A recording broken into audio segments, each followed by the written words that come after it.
everyone, and Happy New Year, and welcome to our first official episode of Langer at the Mic in 2021. As usual, we're joined by our usual NFL guest, Mr. Justin Pooni of Process Sports Radio. How are you today, Justin? I'm good, Mike. I hope you had a good New Year, good safe New Year in Montreal. Glad to see you back at CSM today. That was even though we're not in the same class anymore, I can still see you. It was nice to see. As I was just mentioning to you, I'm still trying to get over the jet lag from being back home for the holidays, and now back on East Coast time. So it's been a struggle the last couple of days, but I'm excited to get some wild card picks in. Yeah, we were just talking about it off the air. It's almost like a holiday hangover, especially with like lockdown and all that. But we'll be good. We're ready to roll here. Today we're going to be doing a kind of a postseason and pre-postseason NFL show. Today we're going to be catching up on the week 17 that was, and looking ahead to the upcoming wildcard weekend. And by the way, of course, I want to give a big shout out to my friend Garf, Mr. Tyler Garfinkel, who composed that awesome new intro song. So thanks so much, Garf, and we're gonna rock it going forward for every Langer at the Mic episode. So I'm excited for that. But yeah, let's get right into week 17 right now, looking back. And the very first thing, I know it's a bit old news right now, but it was a huge storyline Sunday night and going into Monday, of course. What's your take on the Philadelphia Eagles, or Doug Pederson putting in Nate Sudfeld to play the second half of the game on Sunday Night Football against Washington? I think it's not really late news because it's ever evolving, because every day is another twist and turn is coming up. Like before, Jason Kelsey came out saying that they're all against it. Now it's Miles Sanders is getting it. There's all did they throw the game to get a better draft pick? But my immediate reaction was I'm sitting there watching this game on Sunday Night Football. It's a competitive game, and I'm okay. Well, that's great. The Eagles are trying to ruin Washington's chance of making the playoffs, and it's going to be a competitive game. And then I see Nate Sudfeld in the game in the fourth quarter, and I was like, well, why would it was quite evident that Philadelphia was throwing the game.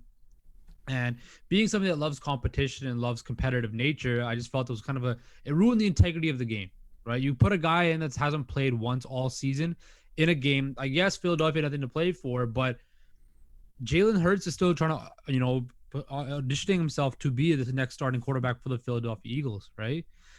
So I think you should give him every rep you can want to get him, because next season it's still going to be, whether Carson Wentz is there or not, he's still going to have to prove something that he is the next quarterback in line for the Philadelphia Eagles. So I was quite upset about it. I felt that, Doug Pederson should have had more of a competitive nature and kept his starters out there and played it better, but it is what it is. And Washington's in the playoffs.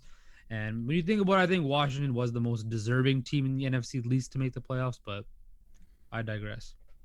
Yeah, well, so you're on Joe Judge's side. You're on integrity of the game side, right? Well, here's the thing though with seeing all those Giants players and stuff like that complaining. At the end of the day, you still won 6 games, right? You shouldn't be complaining. You should have put yourself in a position where you didn't have to worry about Philadelphia throwing a game to get into the playoffs, right? So I understand where Joe Judge is coming from, but also I understand that you also shouldn't be talking that much because you still only won 6 games this year. Yeah, exactly. So let's be clear: the New York Giants didn't make the playoffs because they were a bad football team, not because the Doug Pederson, the Eagles, decided to throw the game away on Sunday Night Football in Week 17 against Washington, and that's the NFL's fault for putting an NFC East game in Sunday Night Football in the first place. There could have been way more better options for Sunday Night Football, in my opinion. Yeah, like you could have had the Chicago-Green Bay game, even though Chicago ended up not having much to play for since Arizona lost. You still had Aaron Rodgers and the Packers. They could have, they still needed to win that game to clinch the number 1 seed. You could even put LA versus Arizona Sunday Night Football, to be honest with you, right? I don't know about that, because you would have had 2 back. I mean, you didn't know about Kyler Murray getting hurt, but you knew that Jared Goff would be out. I guess so, but at least both teams hadn't clinched a playoff spot yet, right? And it was a divisional matchup as well, but like I said, it wouldn't have the star power of Jared Goff out there, but it is what it is. But to me, here's the bottom line with the Eagles, though, and you know what? Like, there's a big difference between playing to win and playing to win the Super Bowl. And honestly, I commend and have so much respect for Doug Pederson for having the stones to do what he just did, to not care about what the Giants. I mean, obviously you wouldn't care what the Giants side if you're the head coach of the Eagles, but to not care what your fans think, what the media thinks, and to not even care what your own players think. Because but wouldn't you worry about losing the players then and causing rift in the locker room? Because then that still lingers on, right? That's like, I understand. Are they going to be thinking about that in September in week 1 of 2021? You know it's going to pop back up again. It's come training camp. Those questions are still going to come up. But let me riddle you this: to go from the number 9 spot to the number 6 spot, and you just spoke about Jalen Hurts, auditioning for a spot next year. Well, what if the Eagles think, you know what?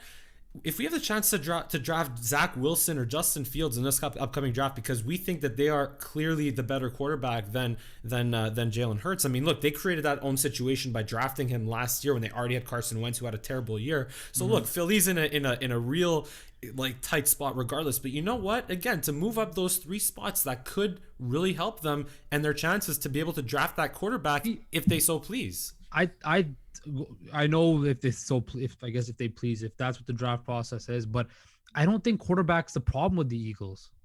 I think they have no weapons on the outside, and they're gonna lose Zach Ertz as well, because Zach Ertz most likely is gone during free agency, right? Who do they have to throw the ball to on the outside, right?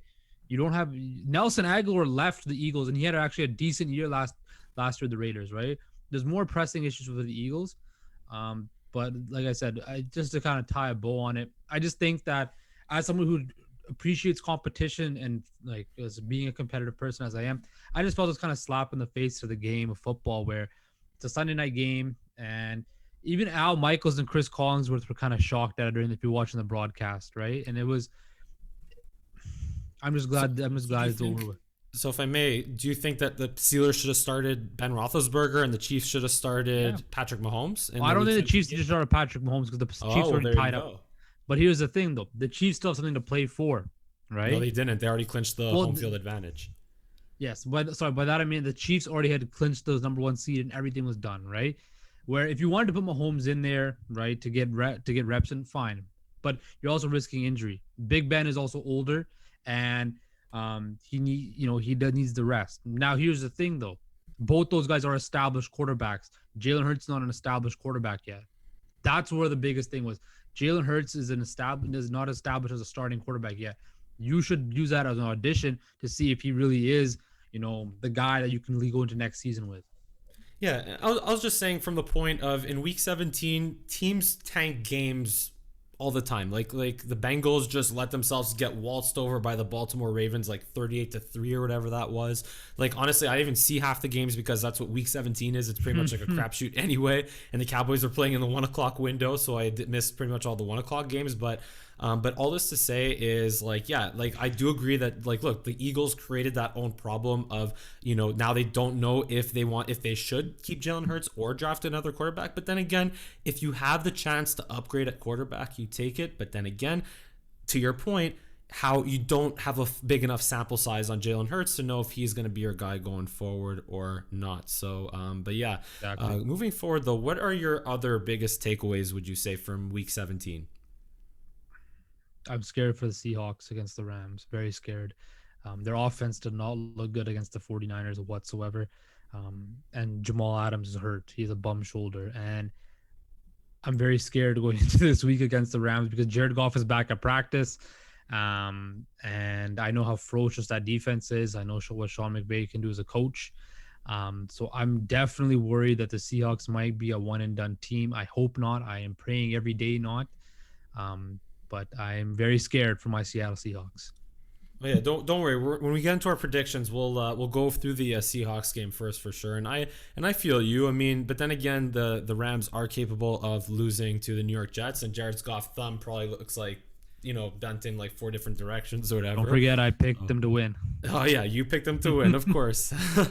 But yeah, just Jared Goff, even though look, that just shows how tough these NFL players are to play through something like that on his throwing hand in the first place. But yeah, just we'll see how that develops. To me, what always bothers me so much is how I feel like a monkey that plays Madden for 2 or 3 years has better clock management skills than so many NFL head coaches that have 30 years of football experience. Like, to me, in that Cowboys game, the way the Cowboys managed the clock at the end, I mean, okay, I don't want to talk too much about the non-challenge because I feel like that, like, I have a bit of a conspiracy on that, which I could talk about another time. But to me, when you're first and goal inside the 5, you have a $90 million running back in your backfield, and you have a chance. You get a touchdown and you win. You can't kick a field goal. You need a touchdown because you're down by 4. So to me, and you have a $90 million running back in the backfield, it's inside 2 minutes. You don't only want to score, you also want to force the other team to burn as many timeouts as possible and have that clock as close to 0 as possible when you score that touchdown. So to me, to come out in the shotgun and empty and just completely disregard Zeke, who was having an okay game to that point, not excellent, but a good enough game to that point, to disregard Ezekiel Elliott, come out and empty and take a sack right away on first down and put you all right away 12 yards behind the 8 ball was just, to me, that's unacceptable. And then the Denver Broncos game, Vic Fangio, they're up, I think, by like 4. Yeah, same thing. The Raiders needed a touchdown. Or no, the Raiders ended up going for the 2-point conversion. So to me, Vic Fangio and the Broncos, like, they stop the Raiders on 3rd down and goal, and they stop them at the 1-yard line. And and they wait, and there's like 30 seconds left. The clock's ticking. At this point, you got to be thinking, man, we got a chance to get the ball back to kick a game-winning field goal. And they waited, they bled off a good 15 seconds before taking their timeout. And then, not only that, but the very next play, the Raiders were just disorganized in figuring out whether they want to go for 2 or kick the extra point. They didn't know what play they want to call. The Broncos helped them and called a timeout for them. And the Raiders ended up, converting the 2-point attempt and essentially winning the game. But hey, again, maybe Vic Fangio is honestly doing a Doug Pederson and trying to throw the game away. But to me, again, the clock management skills, and then Anthony Lynn, of course, all year, who got fired on Monday. And yeah, just, I know I'm going on a rant right now, but yes, yeah, just to me, the clock management skills of these NFL head coaches just boggles me sometimes. Yeah, that's why a lot of head coaches will be on the hot seat starting next season if they're not getting on the hot seat already, right?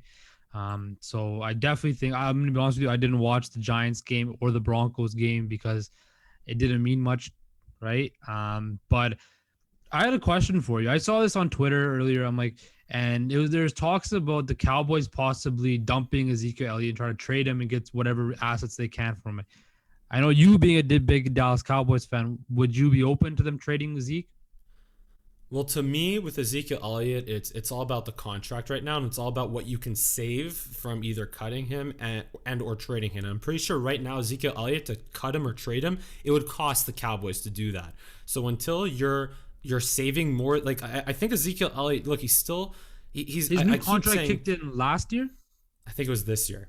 Kicked in this year, yeah. I'm not 100% sure. I have to pull up over the cap for that to be exact. I've looked at it a couple of times. But either way, the bottom line is Ezekiel Elliott is not a Derrick Henry right now. He's not a Nick Chubb. He's not a top running back in the NFL, but he's getting Chris paid. Carson. He's not a Chris Carson. He's not.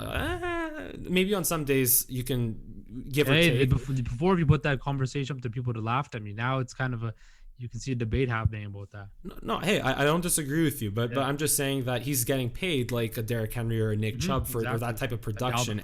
Yeah, exactly. And to me, like it's like, but if it's gonna cost you to get rid of him, like it's not like he's a what's it called? He's not like he's an Earl Thomas, like a cancer in the locker room. Like he's one of the best teammates and one of the best. Like he'll answer the media's questions after every game, whether the Cowboys win or lose, and he works hard. He battles his butt off, but again, the production isn't there, and he turned the ball over. He lost 5 fumbles this year. So exactly. So to me, like I just think that, look, as long as if the Cowboys can move on from him and save and benefit from it, then sure. But if not, if it's going to cost them, or if they're going to only save $2 million in the cap and eat $10 million in dead money, well, then that's not worth it either. And yeah, we got to just kind of grind through. The Cowboys have to grind through it a little bit, you know. Your Cowboys definitely have an interesting offseason coming up. You still got Dak Prescott contract over your guys' head, and you got a whole bunch of holes on your defense you got to fix. But I guess that's gonna be an interesting offseason in Dallas. But here's the thing, though, with the Cowboys, I just think it could be as simple as changing the defensive coordinator, because you look at what happened between 2013 and 2014. The Cowboys had a historically awful defense in 2013 and just completely turned the page in 2014. Not to the point of being a top defense, but a middle-of-the-road defense that was good enough to win them games. And they were also running the ball very effectively with DeMarco Murray at the time, but and they beat your Seahawks in Seattle. I have to throw that out to you. Yes. That was way back when. But anyway, let's move on to my next subject, because this is what we were talking about today on Twitter, is the fact that now you have a Tennessee Titans trainer having tested positive for COVID, and Kevin Stefanski the day before having a whole tested bunch positive. of Browns got caught with COVID.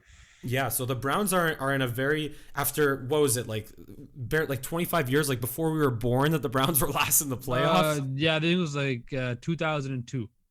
Okay, 2002. I think it was the last time that they won 11 games. That was with Bill Belichick before we were born. Yeah. But all this to say is with the issues that the Browns are having, with the issues, Cleveland and luck in football, I'd tell you. Yeah, man. Like the one time now that they make the playoffs, and for the first time since 2002, now they have issues with COVID. And same thing with the Titans. I don't know what's gonna happen with the trainer on the Titans, but all this to say is I ask, should the NFL have bubbled the playoffs or these last couple weeks of the season? And I responded back to on Twitter. I said absolutely not, because it's just not feasible. The fact of the matter is there are, for example, this is wild card weekend. There are 12 teams, right? There are 12 teams. They have 53-man rosters plus practice squad guys you have to bring with you, plus coaching staff, plus training staff, plus other personnel, right? So in one team, that's about at least almost 100 people, right? You look at that game, just the game day amount of people. You have almost 100 people per team. That's almost 1,200 people, right? That does my math checks out there. Yeah.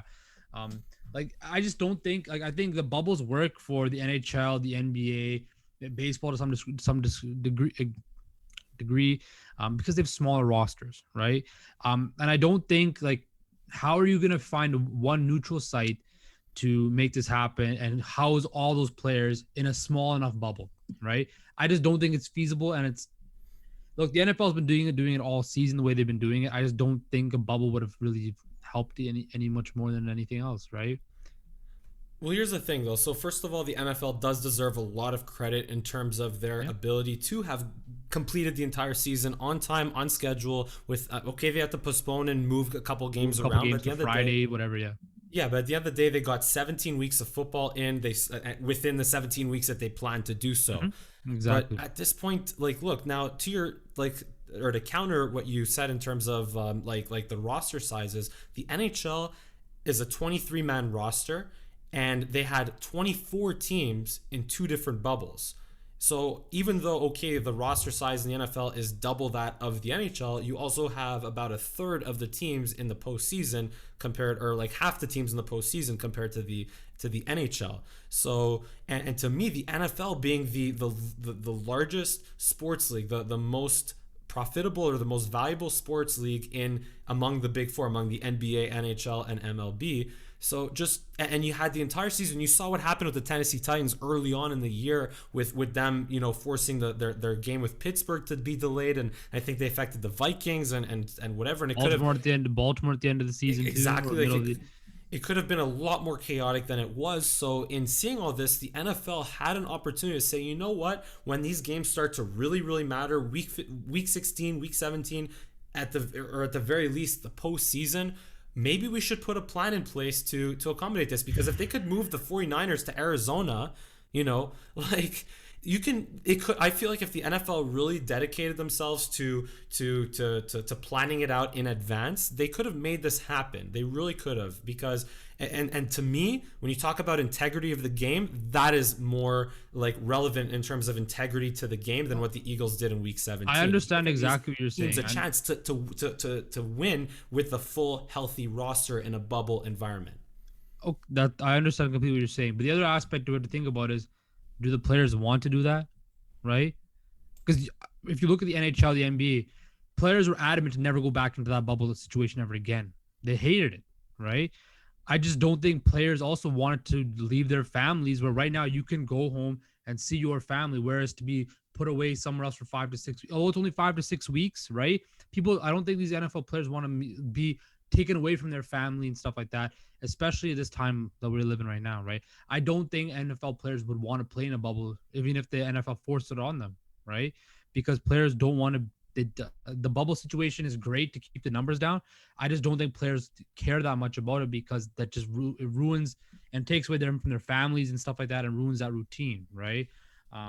So I understand what you're saying about the bubble being the safest aspect of it. I just don't think it works in the football, especially because of just the way the schedule is set up, the game situations, and where you're going to house all these players, right? I understand what you're saying. I understand what people think about it, but I don't think it works, especially in the NFL. And then, like I said, there's been some teams too that have had no COVID cases throughout the whole season as well, right?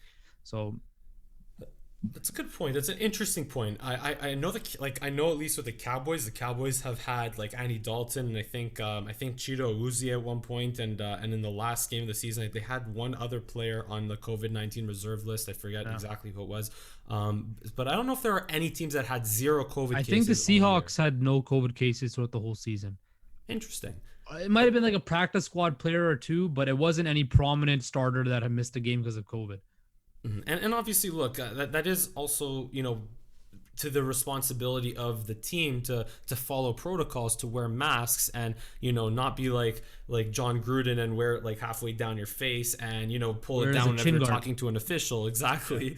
Or a blindfold in some cases, but anyway. But to me, so obviously, yeah, players want to be with their families, but what do players also want to do? They want to win. So if you look at Myles Garrett or Baker Mayfield or like a guy, or Jarvis Landry, who's been on the Dolphins for like pretty much his entire career before the Browns, just guys that they're making their postseason debut, and now if they lose to the Steelers because they were disorganized on offense, like let's say if they put up only 6 points to the Steelers for argument's sake, because I forget who's the guy going to call the offensive coordinator? Their special teams coordinator. I don't know who it is, but we'll fact check that in a bit. But all to say is like again, if they get a chance, and who know, I mean, they have a good roster, they have a good core going forward, but who knows if they're gonna make the playoffs again in the near future. I mean, they probably will, but if they don't, and their one chance to make the postseason gets ruined because they didn't have their head coach calling plays because he was out due to COVID, which and that if that could have been prevented, well, don't you think they would think about that a little bit as well? Yeah, I honestly, Mike, I see what you're saying about all of that. I don't want to give my pick away because I had an argument to your Steelers game, your Steelers Browns thing. I don't want to give my pick away yet. We'll get into that. It's such a Pandora's box this NFL season about what the right thing to do is, what you should have done, what you could have done. I just think you got to commend the NFL for what they have done, right? They have done. Like you said, they got the season done in 17 weeks. They got the season done in a lot amount of time. No games were forfeited. No games were, automatically disqualified. Nothing like that. Nobody. There's been no like fatalities because of COVID. I don't believe so in the NFL. So I think the NFL.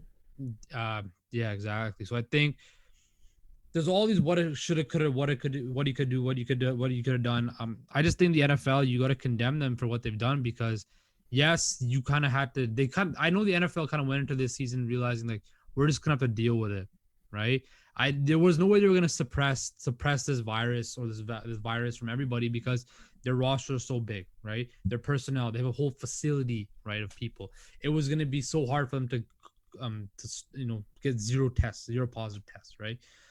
So like I said, I think it's just my hats off to NFL for getting the season done the way they have. So and I feel like but I feel like if they really wanted to do it, they could have done it. But like you said, honestly, and like I said before, hats off to the NFL for getting 17 weeks of football in the 17 weeks that they wanted to. And also hats off for the NFL to change the playoff format, because I really love this new playoff format. I do too, actually. You know what I was about to say? I really like. Yeah. I wasn't a big fan of the one team bye, but I kind of like it now looking at it. Because now it forces you to really, like, that bye becomes that much more valuable, because like you said, it's only one team and not two, and that means that the second seed team is going to have to be competitive all the way till week 16 or week 17, because the Saints had a chance at the bye in the last week of the season, and that three teams had a chance to bye in the NFC. Exactly, and that Yeah, and that added more relevance to their game against the Panthers that are essentially lost at this point, at that Mhm. point of the season Mhm. in Week 17. But yeah, and it adds another team that can make the playoffs. I mean, I'm not just saying this as a Cowboys fan who's like, the Cowboys they'll be lucky if they make the playoffs at 8-8 sometimes, like the Bears did. But all this to Yeah. say though, in a conference you have 16 teams in each conference, and I think originally what was it, like only four, it was only 6 teams in each conference that made it out of Mhm. 16. I think it's really cool that now you made it 7 instead of 18. I think maybe hockey where it's 16 out of, well, now it's going to be 16 out of 32 with Yeah, now it's Seattle. what the best four out of each division. Like no, Well, it's yeah, it's the division winners. It's the one team bye, and it's 3 wild card teams. That's the new thing. It's the seventh. It's the extra wild card team in each but what conference. about the realignment this year? I thought they changed the realignment for hockey this year. Sorry, hockey. Yeah, Yeah, hockey. They did change it. I think they it's yeah. I did. think like you said, it's the I think it's the best. top four teams in each I believe division. I so. think so. Yeah, but also to say is like I think like, and I still like that because look, hockey's a sport where anything can happen. Hockey have the most. It happens the most often where the lowest seed team upsets the highest The seed team. parity in the NHL is unprecedented compared to any other league. Exactly. I mean, again, I don't have that like as a fact, but I just know from watching hockey, football, baseball over the last and basketball to some extent over the last 20 years. Like hockey, I find it happens the most often where the eight has the chance to upset the one seed or take them at least to 7 games. But all Yeah, this to say is we have 6 wildcard games this weekend, six. 6 fun wildcard games this weekend. Football straight from 1 o'clock till 11 o'clock, both Saturday and Sunday. I'm excited for it. I am too. Let's get into it. So let's start right at the top. We're gonna come in with our predictions here. We're gonna start with your Seattle Seahawks. Even though they're the second game on Saturday, I'll give you the benefit of the doubt and the honor of going with the Seahawks the LA Rams at the Seattle Seattle, Seahawks. yeah. Yes, on Saturday. So, Mike, I've been tossing and turning about this. I've been flip flopping. What should I do? What should I do? I thought I it was the gotta jet go. lag. Yeah, right. I thought it was a jet lag. Um, I gotta go stick with the Seahawks. I can't die with them yet. I mean, I picked them at the beginning of the year to go to the NFC Championship game. I'm not gonna move off that pick. This game scares me though a lot, Mike. This game scares me a lot. Whether it's John Wolford playing or Jared Goff, I'm more scared of the defense. The defense of the LA Rams is legit. Aaron Donald is a monster, especially against the Seahawks, and Jalen Ramsey just shut down DK Metcalf, right? And the Seattle offense has not been the same Seattle offense. They've been sputtering. Yes, the rushing attack has gotten a bit better. They've balanced it out, but Russell Wilson's been struggling. He went from surefire MVP candidate to now not even in there, um, not in the conversation anymore, right? The defense has been playing a lot better though. The defense has been playing a lot better. Seattle's defense in the last 5 weeks, they've been a top 5 defense. Jamal Adams has been a big addition to that. Whether hopefully he's healthy. Carlos Dunlap, Bobby Wagner, DJ Reed's been a really nice pickup. Quandre Diggs has been great in the backfield as well. So I got the Seahawks winning. It's going to be a close one though. I think it's going to be 27-25. You And know, Seattle. Yeah, I think it's gonna even be a little tighter than that, and it's funny because I was talking about this on our show earlier today with Connor and your roommate slash producer Austin. I find it funny how the story of the Seahawks season is you look at the early in the season, like you said, Russell Wilson, they were winning games because Russell Wilson was playing out of his mind, and the defense was also playing terribly out of its mind, giving up like just so many yards in the pass. Not so much the run, but more so just like they couldn't defend the pass early on. You had that shootout against Arizona. You had that shootout against the Buffalo Bills. But as the season went on, something happened. So you had Russell Wilson playing out of his mind up here, the defense down here, and things slowly started to intersect. And then Russell Wilson came back down to earth, and then the defense started playing a lot better, I guess. Now it's kind of like defense, Russell Wilson, and the offense up here. Exactly, and I think also a lot of that has to do with Jamal Adams' health, because I know he missed a couple of games in the middle of the season there. So obviously, and like you said, if he's going to be banged up in this game, that will be a factor for Seattle's defense. But Seattle still has Bobby Wagner. They got AJ Carlos Wright. Dunlap, who they acquired from the Bengals. So I think they'll be okay. But again, just Seahawks Rams with like you said, just Pete Carroll versus Sean McVay. Russell Wilson not playing at an MVP level, the Rams defense playing at a crazy high level, and Jared Goff with his finger bent in 3 different directions. I mean, God bless his soul for playing.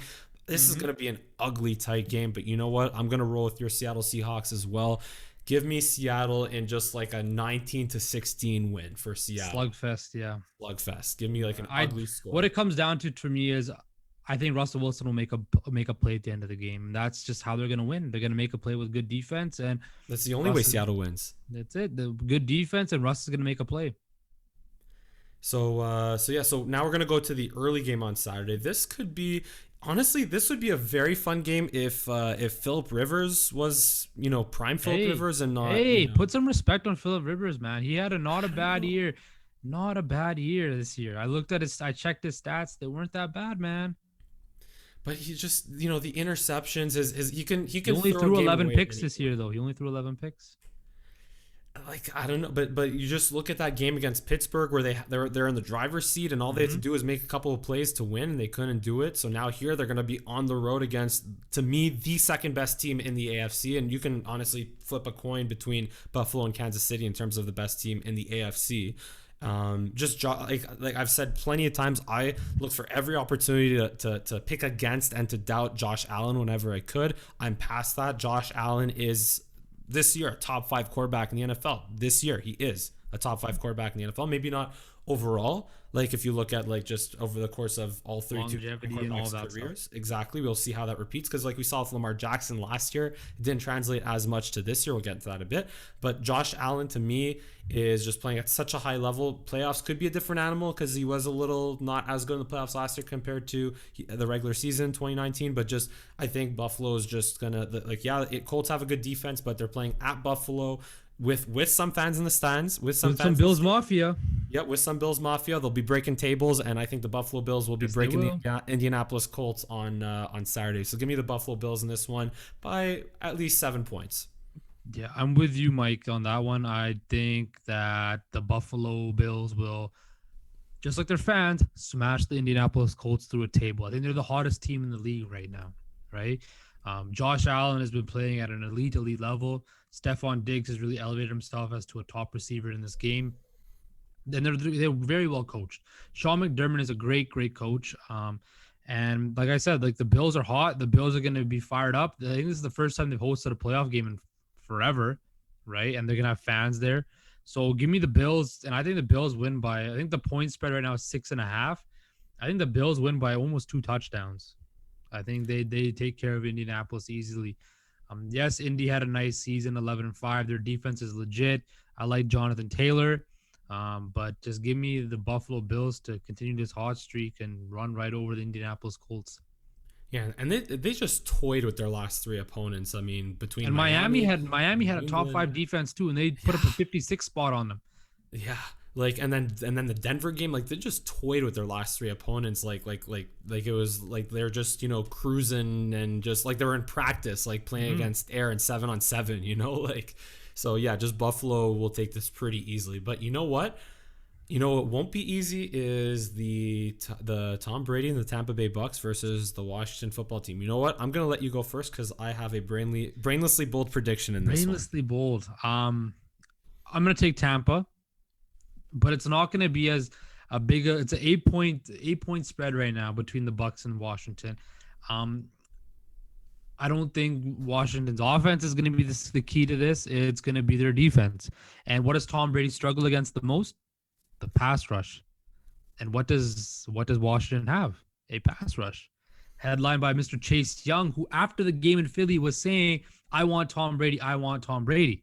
Where that Bruce Arians came on and said, oh, be careful what you wish for. But to Bruce Arians, be careful what you wish for, because Chase Young is playing like a man possessed. I think Chase Young can wreck this game up easily for the Tampa Bay Buccaneers. With that being said, though, the weapons on the offensive end, Antonio Brown, kind of getting integrated to the offense a little bit more. Mike Evans, Chris Godwin.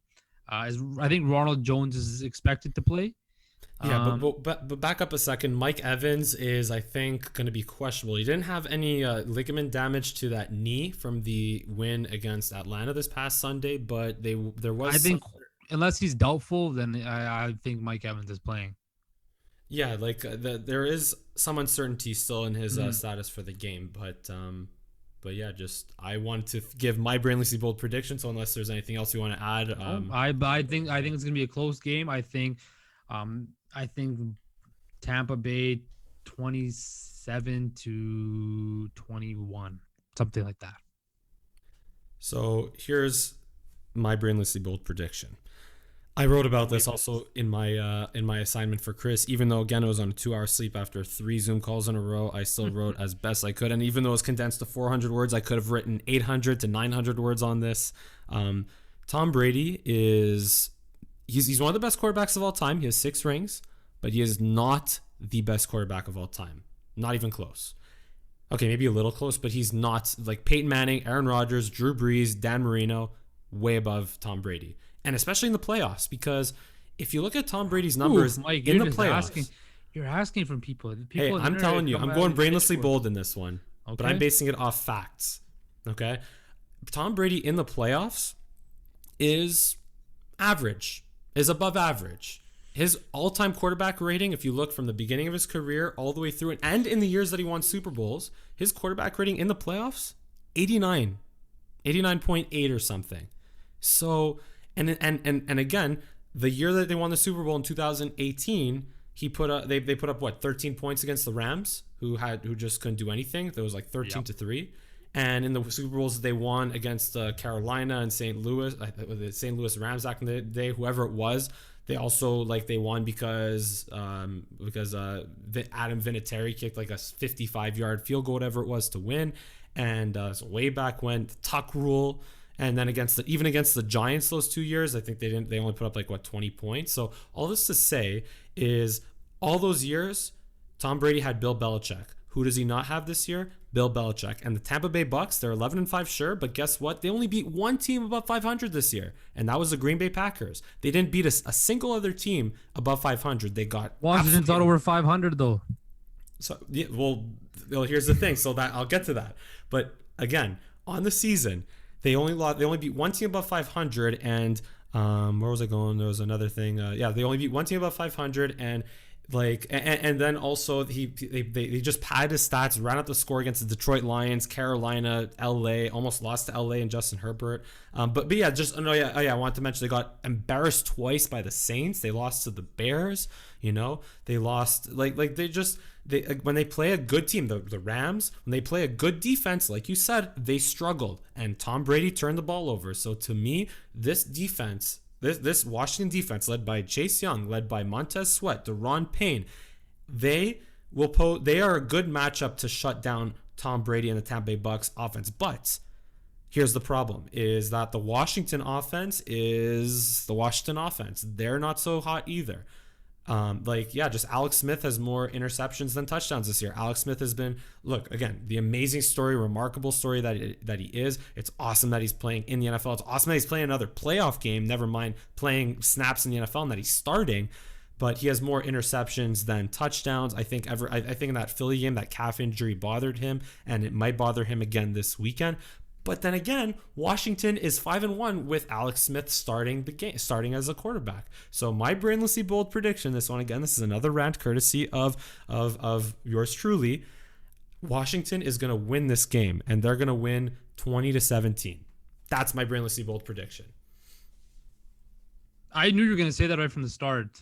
Once you started going to Tom Brady as the greatest quarterback of all time, I'm like, okay, he's gonna go and say something about the Bucs are gonna lose, and that is very brainlessly bold. I just don't see it happening, Mike.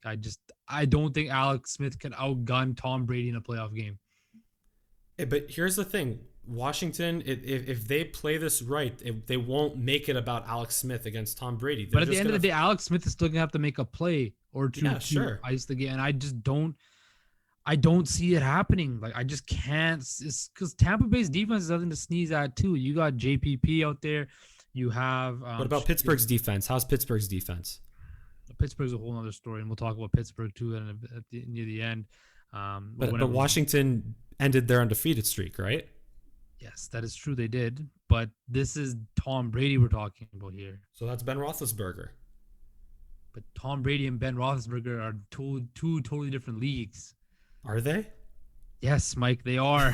I know you don't like Brady, and you're not a big Hey, I Brady never said I guy. don't like Brady. I'm just saying based on facts. Okay, fine. Fine. You know what? Again, it's That's your brainlessly pick. bold. That's your pick. That's your pick. We'll see what happens next week when we do this The again. same way that you called the New York Jets to beat the LA Rams, and the New York Jets beat the LA Rams, I'm calling I'm going brainlessly bold on you know this what? one. If you do it, I will be the first one to congratulate you and say, "Hey, Mike, you had the stones to do it. You did it." Just like Doug Pederson to pull Jalen Hurts and put in Nate You're gonna Sudfeld. maybe the next Dougie P then. But yeah, on to Sunday. Sunday. So Baltimore Ravens at Tennessee Titans. Honestly, this game, like, I don't know what direction to go in with this one. Yeah, I'll honestly, great you know what, you go first in this one because I'm just I honestly I don't think I've even made my pick yet. Okay, well maybe I can help sway you in this. So Okay. last year, Convince me. Last year, what did we see in the playoffs when they played? You saw Derrick Henry put his hand right into Earl Thomas's face and basically throw him to the ground, which then consequently got Earl Thomas kicked off the Baltimore Ravens in the summertime, right? So what it comes down to in this game, it's Derrick Henry, Mr. 2,000 yards, King Henry versus last year's MVP, Lamar Jackson. That's what it comes down to in this game. Which guy will be able to make the bit more plays on the big time stage and the big time parts of the game? Then I'm going to go with Lamar Jackson, the Baltimore Ravens. I think this time there's not as many expectations on the Baltimore Ravens this year. Last year, they were the number one seed. They had all this pressure on them. They were expected to go to the AFC Championship game to face off against Patrick Mahomes and the Chiefs. And what happened?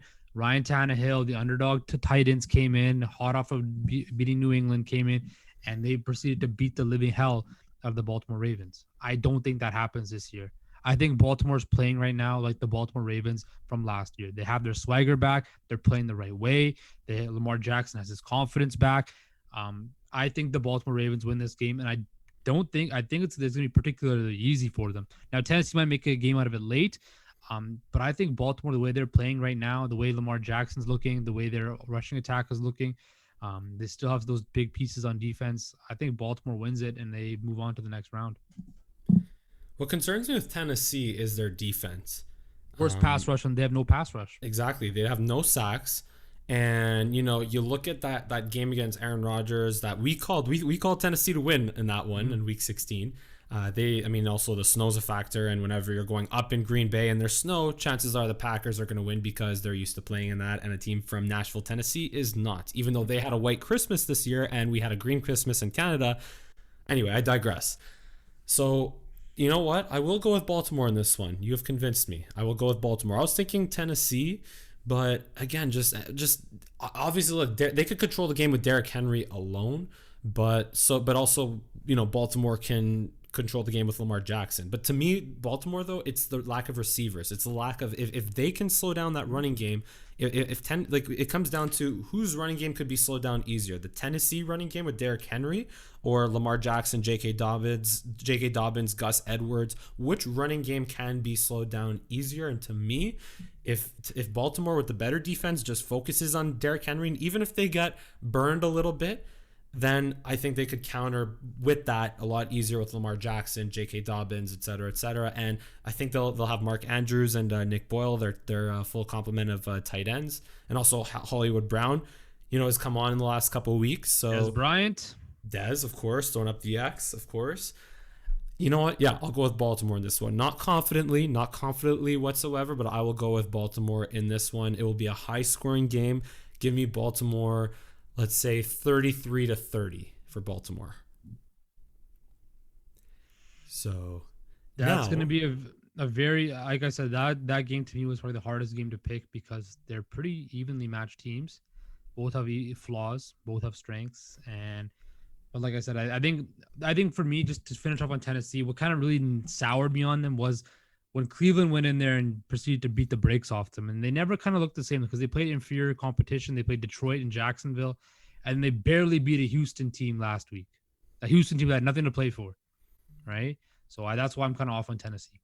I mean, that was also Deshaun Watson just like deciding that, you know what, I'm the best quarterback. I'm like a really good quarterback here in a really bad situation in Houston, and I'm just going to try to win this game by myself. And he almost did because Deshaun Watson is capable of doing that.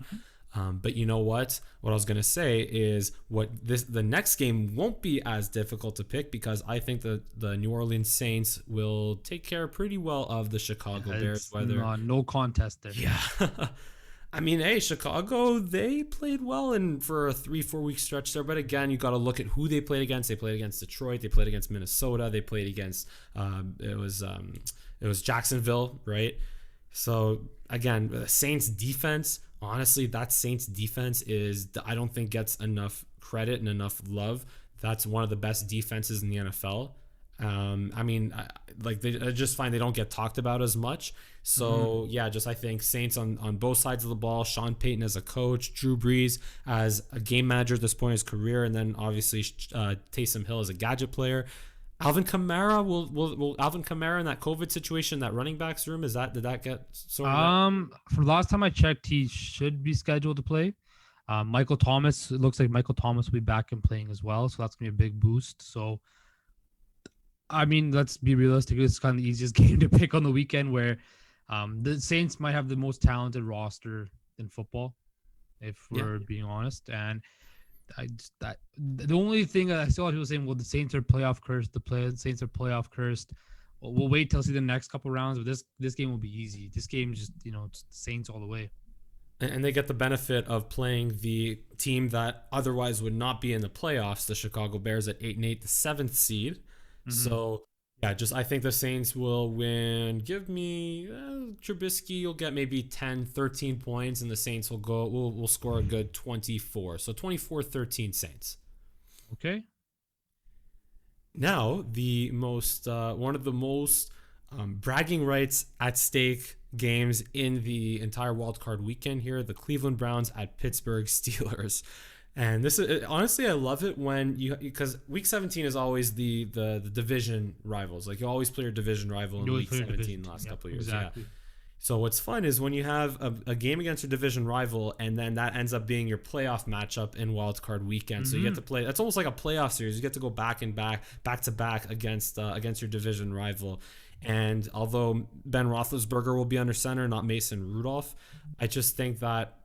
Look, I think Pittsburgh is... Look, Cleveland could win. If Cleveland had Kevin Stefanski, I'd be a little bit more inclined to lean more towards Cleveland. But I think Baker has definitely taken the next step this year. But with that being said, he's still not at that point where he can win games for the Cleveland Browns by himself. He's still got to lean on good coaching, on Nick Chubb and Kareem Hunt, on the defense making plays. So again, Baker Mayfield, kudos taking that next step as a quarterback. I'll even say as a leader, dare I say, to that Cleveland Browns team. But I still think that he can't pull a Deshaun Watson or a Russell Wilson or a Patrick Mahomes and win completely on his own. So I'm going to take the Pittsburgh Steelers in this one. It'll be a close one. Give me a Steelers about 20-16 or so, maybe like by less than 7. Pittsburgh wins. I've been waiting to talk about this game the whole time. Go for it. You know what? This game for me. Next to Seattle game is next to Seattle game. This is the game I'm looking forward to seeing the most because I think this game is so, just like Baltimore, Tennessee. This game was so hard for me to pick, and unlike you, Mike, I'm going with the Cleveland Browns, baby. I think the Cleveland Browns are gonna, even without their head coach, what are they gonna lean on? They're gonna lean on their rushing attack. Yes, they are missing some offensive line pieces, right? But they're going to lean on that rushing attack, and they're going to chew the clock up. They're going to keep that ball away from Big Ben.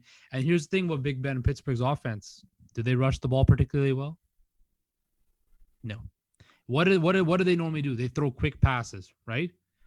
Well, I suspect Big Ben is going to get a lot of quick 3-and-outs, and the Browns are going to get a lot of sustained drives, and they're going to keep the ball away from that offense, and they're going to tire that Pittsburgh defense out, and they will beat the Pittsburgh Steelers in a close-fought game. I'm thinking like 17 to like 13 or 14. 17 to 13. A close defensive slugfest. It's not going to be pretty. It's going to be AFC North football. But I just think that rushing attack that Cleveland will be so much needed come playoff time. They will chew up the yardage, eat up the possession time, and Big Ben will have nothing to do with it. And Myles Garrett's going to be a beast out there. But you know who also has a pretty good defense? The Indianapolis Colts. I understand that. Yes, right? That is true. And they have a pretty good running game because Jonathan Taylor got like what 250, 260 yards rushing on Sunday. I mean, yeah, sure, against the Jacksonville Jaguars, but hey, I don't disagree with you, but I just think at the end of the day, the experience, the battle tested, the Mike Tomlin coached Pittsburgh Steelers at home in a playoff game versus the Cleveland Browns that have never don't even know what the playoffs are since 2002. I'm more confident and feel safer picking the Pittsburgh Steelers, and I use my dumb pick on the Washington football team. So yeah, I'm not using an upset pick in this one. For me, what it comes to is, can you really trust Pittsburgh's offensive guys to make a play, right? Based on the second half of the Colts game, yes. But we're based off one half. Look what happened the previous weeks, the previous 4 weeks leading up to that. They're horrible, right? So I just don't think the Steelers came into the playoffs on the right way. Yes, they beat the Colts. There was a very big win they had against the Colts. But I just don't like the trajectory they were going on. I don't think that after you saw after they were kind of a fraudulent 11-0 team, right? They weren't a true powerhouse team. You never thought when Pittsburgh was on their run, hey, they are going to give Kansas City all they can get. No. And 10 out of 10 people would have taken Patrick Mahomes and the Kansas City Chiefs over the Pittsburgh Steelers, right? And I just think that I think Cleveland, like Tennessee last year, is going to use that running attack and that rushing game to kind of ride into the playoffs if they may win a game or two, right? So give me Cleveland. All right. Well, honestly, hey, I am so excited for this weekend again. Super excited. 12 hours of football between Saturday and Sunday. Again, much love to the NFL. Big hats off to the NFL for making this expanded wildcard team or expanded playoff possible and making it happen. And I hope they keep it going forward. I hope it's not something exclusive to a COVID-19 season. So I think it's going to be going forward now. The whole CBA and everything. Awesome. That'll be excellent. But hey, Justin. Hey, we just did 50 minutes of sports talk to make up, I guess, for the New Year's time off last week. Thank you so much for joining the show today. My pleasure. Yeah, once again, he's Justin Pooni of Process Sports Radio. You can follow him at Process Sports on Twitter and at underscore Process Sports on Twitter, at Process Sports on Instagram, Process Sports Radio on YouTube. And obviously, I'm Langer at the mic here. Mike Langer on Instagram, Mike Langer on Twitter. And as usual, give us a big thumbs up and subscribe to both our channels. I'm a little bit rusty there, but it's all good. It's the new year. Happy New Year, everyone. Thank you so much for watching and listening on YouTube, Spotify, and Apple Podcasts. And we look forward to seeing you next time. Take care.